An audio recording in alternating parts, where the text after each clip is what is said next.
All right. For this episode of the a.cre audio series, season 5, first we're on the theme of AI and its impacts on commercial real estate. This is in tandem with the launch of Spencer's new company, CRE Agents. And we wanted to get into something that we both think is really important, which is the ethics and, potential risks of introducing AI, to the world, but particularly to commercial real estate. And, we're not going to pretend that there aren't any and that it's not a risk to, it's basically taking functions away, job functions from people. And so, it's something to talk about. It's something that I know Spencer thinks deeply about and thinks a lot about it. We've had many conversations. So, we couldn't let this series go without diving into this topic. So I'm not exactly sure where to start. Maybe we just get into it and we kind of, there's a lot of places we can go with this. I've thought about this a lot. I am not the only one who's thought about this a lot, and my ideas aren't necessarily unique or right. But let's just kind of talk through how we think about it, how I think about it, how you think about it. I think we are largely on the same page. We are. Go if you don't mind. Or go ahead. Yeah. So I guess where I was going though is this is inevitable. Mm-hmm. This is creative destruction. The concept of old technology replaced with new technology. As you have these transitions, there is disruption. Disruption is a nice way of saying what people do changes, and some people are unnecessary and some technologies are unnecessary. Companies will go out of business because of this. People will lose their jobs because of this. And I say this, I'm really talking AI agents, but AI is a broader application. We talked about physical AI in another episode. What people do changes, and when that happens, you have job disruption, you have business disruption. Mm-hmm. And there's real pain in that. We saw recently the dock workers strike last year. Yeah, I remember. Yeah. Right. Prior to that, we saw the Writers Guild strike. Mm-hmm. And a lot of those are driven by like what is coming. Yeah. And the unions working to protect their people from job loss. Nevertheless, this technology, as with all technology, it's inevitable and it brings disruption with that. And so anyway, that's the intro from my standpoint. Yeah. How do you intro this? Yeah, no, I think that that's a great intro. B, I think there's a human emotional reaction. Like it's anxiety. It brings anxiety, quite honestly. Mm-hmm. Like we are on the precipice of something very big. And you see it in every day. You had 2 good examples. I remember before we got together for our annual meeting, and you had seen it too, because I was on Reddit perusing and happened to see this post where I think it was like the newsrooms of every like local news station that had like TV shows basically saying we're all out of work. Yeah. We're out and like AIs come and take our job. It's like, oh wow. And like that was a big theme. Like it's a heavy conversation. And so it's, again, to your point that it is happening, it is coming, it is happening. So yes, accept it.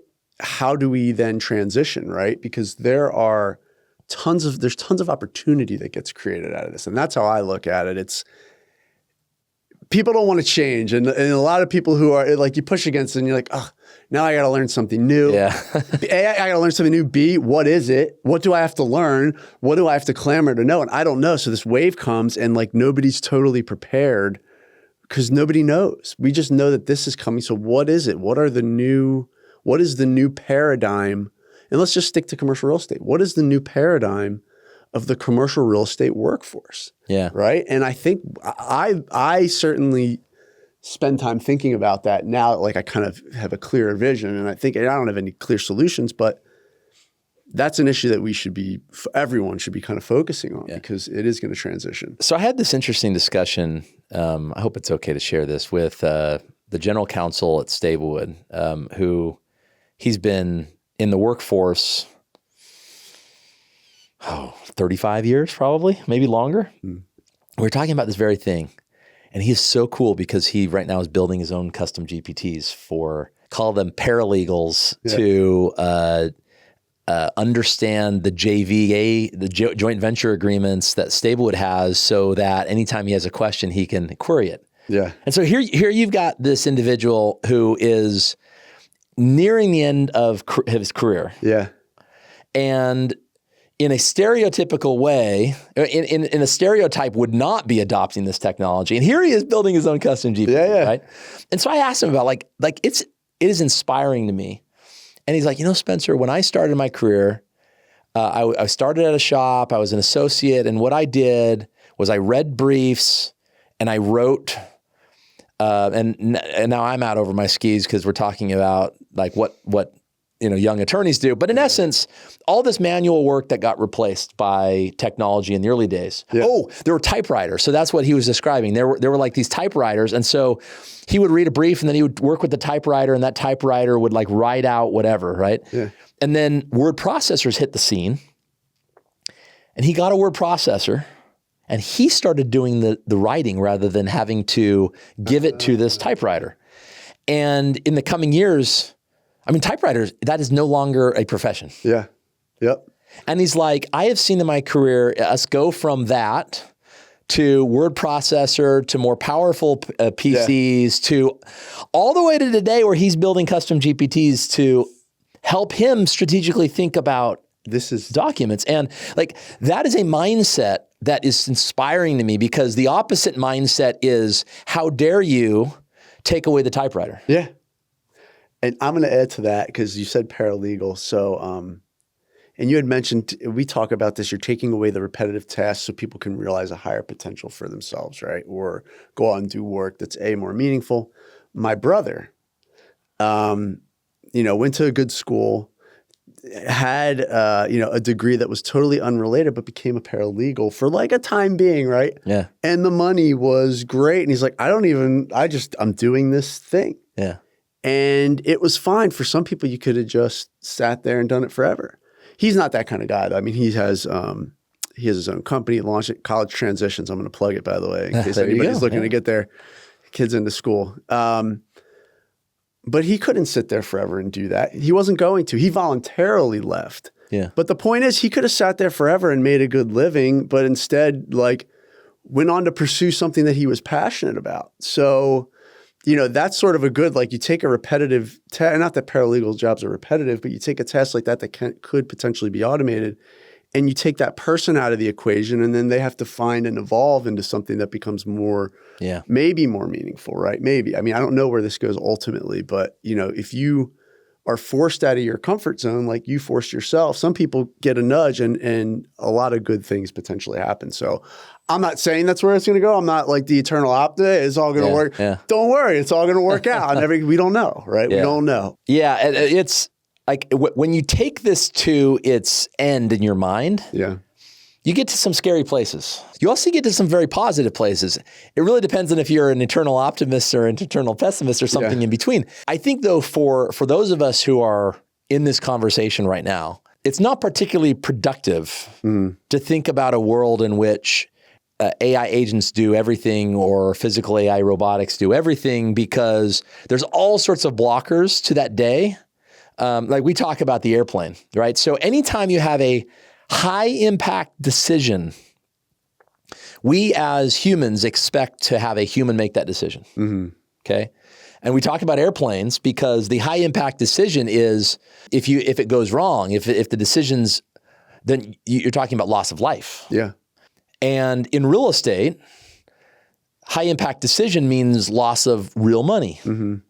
And at least right now, we're not willing to give up those decisions to AI. And for the foreseeable future, right? Yeah. And that's just one example of many blockers. But what we can control, or what we can forecast, is call it through the balance of our life. And it's like, I look at that and I say, okay, what's the impact on people? Mm-hmm. And the impact is people are going to do different things. Mm-hmm.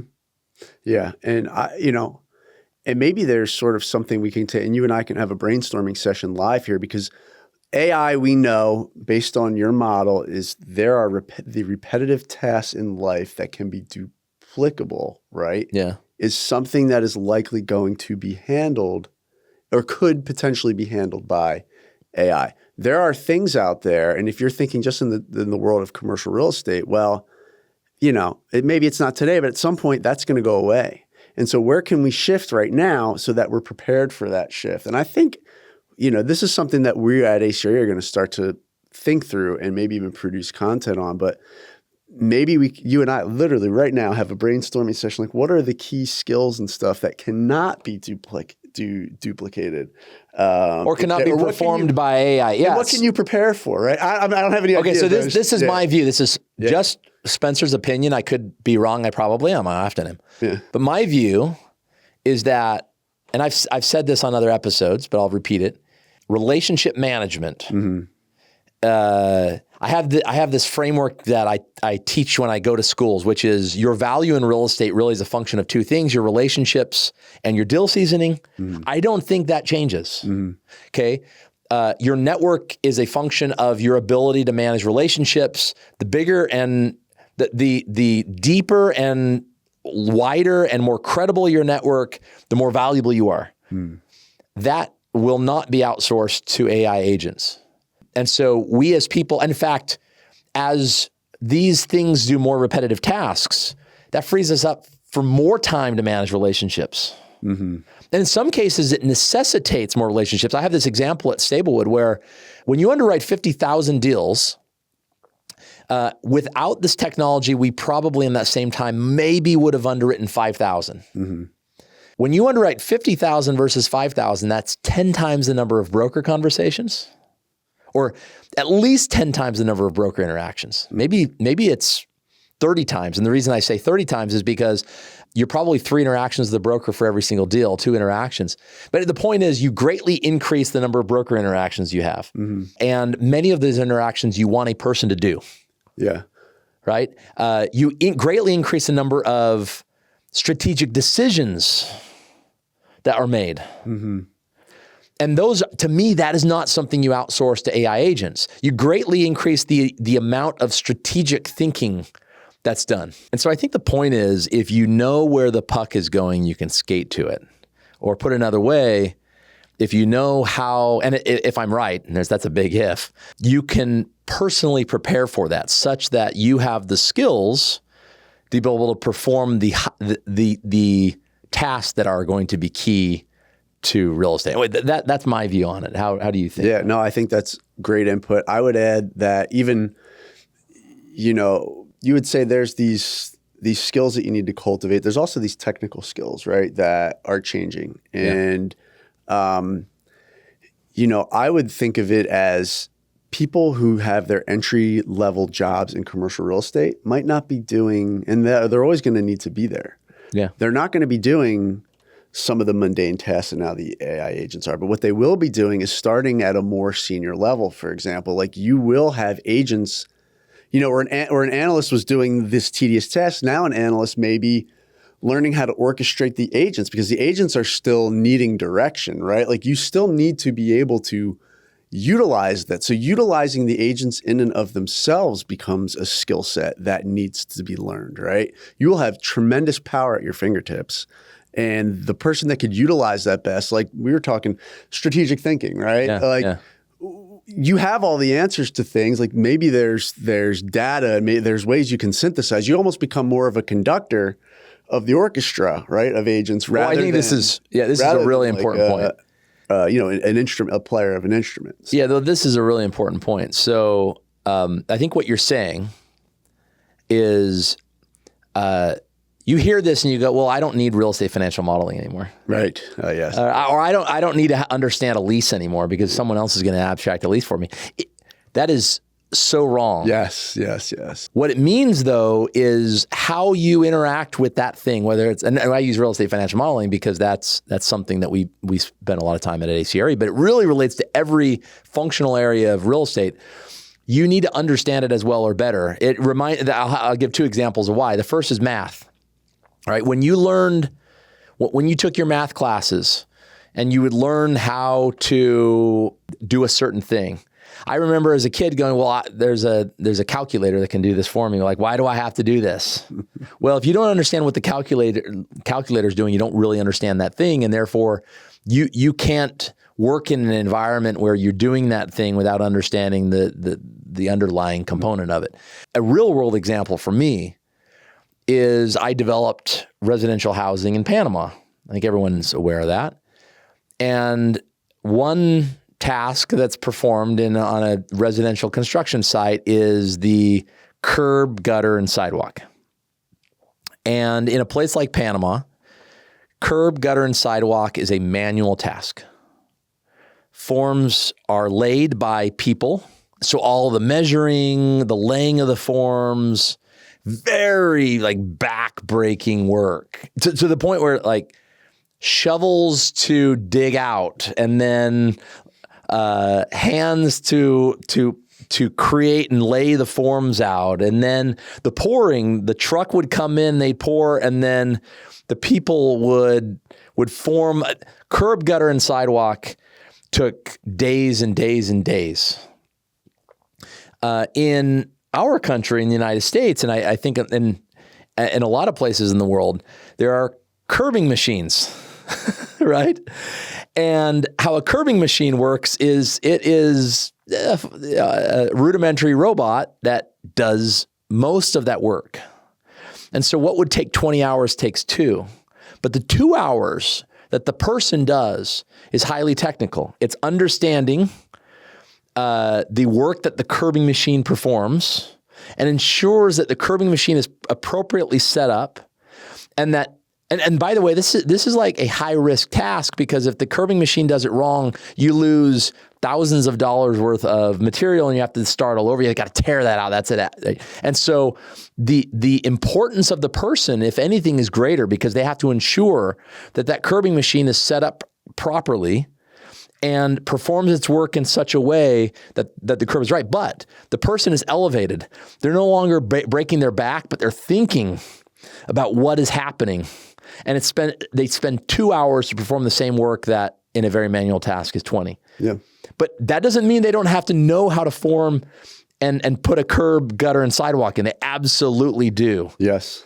But they're not breaking their back doing it. They're thinking strategically about it. So you're exactly. So you're not going to, the skills that you need, the knowledge that you need doesn't change, right? No. I mean, in fact, it's even more critical, because I remember being an analyst and I'd put a model and I'd walk into my, senior managing director's office. I'd put the model in front and I'd be all nervous. And he'd look at it, back in the day, before you really were able to analyze, he'd look at a couple metrics and say, I think something's off here and here's why. Yeah. That skill set becomes more paramount, right? And the people that can do that, and again, we're talking financial modeling here in that example, but the other side of the, I don't want to say the other side of the coin. It's not exactly the other side of the coin. It's,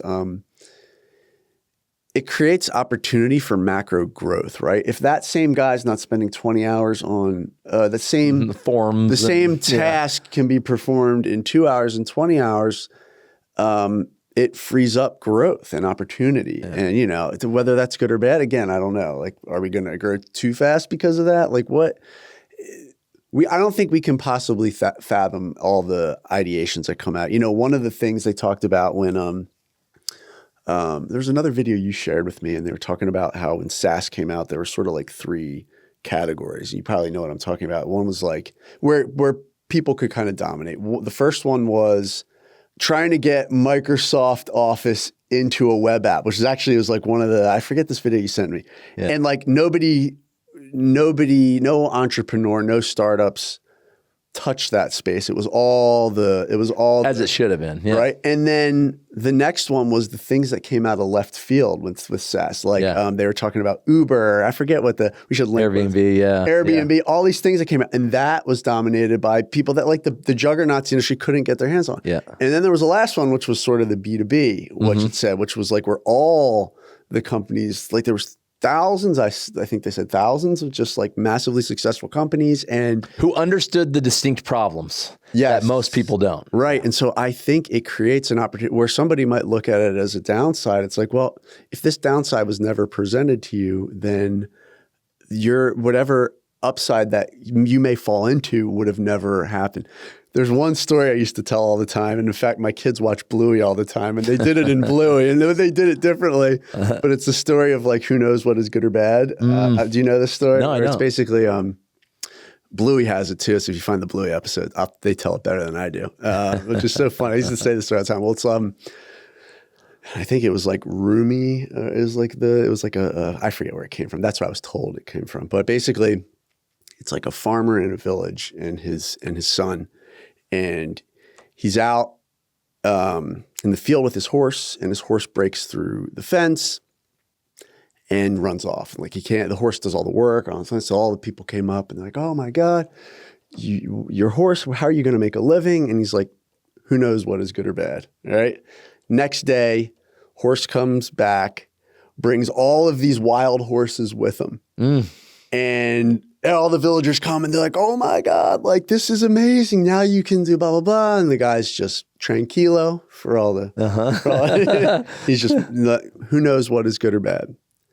His son goes out, who's like the guy who's really doing all the work. He goes to train the horses. He's training the horse, gets in some scuffle, not a scuffle with the horse, but something happens. The guy breaks his leg, and everybody comes up. "Oh my God, this is horrible. What are you going to do?" Who knows what is good or bad. The next day, the army comes, and there's a big war, and they're coming to take away like all the men from the village, and the son just can't go. He's laid up, and his leg's broke. And then, basically the culmination is like, who knows what is good or bad. So, opportunities, come from uncertainty and just, unknowing. And sometimes there's things that happen that may feel like, and some people, and I'm speaking to the people who feel like this is have a pessimistic view on this, but you just never know. There could be tremendous opportunities, like people who got into the SaaS space, for example. Not that everyone needs to get into the AI space. It's not what I'm advocating for, but just that, like, the world is going to change, and there's going to be potentially, I'm optimistic there's going to be a lot of opportunity, a lot of creative and new things for people to be doing. So, well, Sam Altman was on I think it was a CNBC interview the other day. He does a cajillion interviews, so who knows which one it was. And they were talking about this thing. They were talking about AI agents, and the question came up around job loss, and he acknowledged, like, that everyone does, like, this creates disruption. Disruption means jobs are lost and jobs are gained, and how that shakes out, TBD. But he said, I am confident that this will make the world a better place. People can disagree with him, and that's like that long view that I can't even forecast out. I mean, in real estate forecasting, the longer out in the future we get, the less confidence we have on the higher output. Discount rate. No. Yeah, right. It's like, I don't know what my reversion value is going to be 100 years from now, but I can certainly think about it a few years about. But his point was, this is going to make the world a better place. And then he used the example, which I thought was interesting. Well, first off, he was saying the world's a better place. It's going to make our lives better. It's going to elevate people such that we're doing things that are more interesting, more rewarding for us. Yeah. And you could argue that there are still plenty of jobs that are less rewarding. But then he used the example. He said, imagine several thousand years ago, you were to talk to a subsistence farmer, or that subsistence farmer could see what we do today. And he says, he would look at what you and I, and he's pointed to the interviewer and he said, he'd look at what you and I do and go, "You guys aren't working. You're just having fun while you're doing it," right? But the point was, it elevates people. Technologies like this. And what I am confident about, at least as it relates to the phase that I can forecast, is that this technology on whole net will make lives better for people in commercial real estate. Yeah. Not without pain, not without disruption. When I weigh it, there will be more opportunities and there will be the opposite. And those who are prepared, there's a saying early on in this where it's like, AI is not going to take your job. It's the person that knows AI that's going to take your job. Yeah. And that's really describing this world where there's going to be opportunity. And if you are prepared for that opportunity, this is going to be a pretty good thing for you. Yeah. And I would hope that our website will be a resource that will help you guys prepare. And I'm, like I said, Spencer's been leading the charge in here, but I'm really just passionate about making sure that we, as our core has been to like how, and we kind of fell into it, but it became like I'm proud of all the people we've helped, and that's something we want to continue to do. So again, we're going into this maybe with a little more visibility than others, but not much, just because of how rapidly it's changing. Sure. But we hope we can be a resource for the changing industry, and again, all of that will be. That is absolutely a.cre's mission, and one of the reasons why it became our fourth pillar, AI, because we knew it was going to be disruptive. We knew that there was opportunity. We knew also that that a.cre readers needed support as these changes happen in the coming years and decades. And so that will continue to be our mission. And to the extent that you all have ideas for how we can help, please let us know. Is that how we wrap up this episode? Yeah, and I would say anybody that's in our community that has ideas how to help too. I mean, we are always expanding and love to have people that have the same mindset as us, But yeah, I think that wraps it up. We're in exciting times, it's been, I guess we are ending like this is the last episode. So I guess this will be the last one in the queue. So yeah, but I'll wrap up and say thank you everyone for sticking with us through the series. I hope you guys learned a lot of exciting things to come. And we look forward to continue sharing everything with you guys. And we hope this was fun for you. And as Sam would say, Sam's not here, but best of luck in your adventure in commercial real estate. Thanks for tuning into this episode of the Adventures in CRE audio series. For show notes and additional resources, head over to www.adventuresincre.com/audio series.